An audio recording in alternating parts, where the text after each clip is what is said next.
ಲೋಟದಲ್ಲಿ ನೀರು ಕೊಟ್ರೆ ತಳಿಗೆಲ್ಲ ತಿಳ್ಕೊಳ್ಳೋ ಅಂತ ಅಮಾಯಕ ನನ್ನ ಮಗ. ಅವನು ನೋಡ್ಬಿಟ್ಟಿನೋ ಇದು ಅಂತ ಹೇಳ್ತೀಯ ನೋಡು.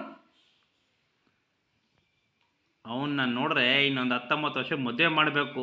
ಅವನು ಅಮಾಯಕನ. ಅಮಾಯಕ ನೋಡು. ಲೋಟ ಕುಡಿಯಕ್ಕೂ ಬರಲ್ಲ ನೋಡು ಹೆಂಗ್ ಬರ್ತಾವನೆ. ಕಳಗೋರ್ಮ ಅವನು. ಎಂತ ಕಳಗೋರ್ಮ ಇಲ್ಲ, ಅಮಾಯಕ. ಅಲ್ಲಪ್ಪ ಅಮಾಯಕ ನನ್ನ ಮಗ. ತೋರ್ಸಪ್ಪ ಮಕ್ಕವ, ಅಮಾಯಕನ ಮಕ್ಕವ. ಅವ್ರ ಅವನ ಮಕ್ಕನ ತೋರ್ಸಪ್ಪ. ಹಿಂಗೆ ಹಿಂಗೆ ಹಿಂಗೆ ಇವೆರಡು ಮಾಡಿಸ್ಕೊ ನೋಡು ಎಂತ ಅಮಾಯಕ ನನ್ನ ಮಗ.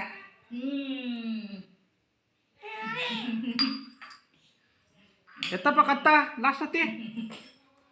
ಅಮಾಯಕ ಇವನೇ ನೋಡಿ ಅಮಾಯಕ. ಅವ್ರವ್ವ ಹೇಳ್ತಾವಳೆ ಮುಂದೊಂದು ದಿನ ತೋರಿಸ್ತೀನಿ ಈ ವಿಡಿಯೋನ. ಈ ಅಮಾಯಕ ಹೆಂಗಾಗಿರ್ತೀನಿ ಅಂತ.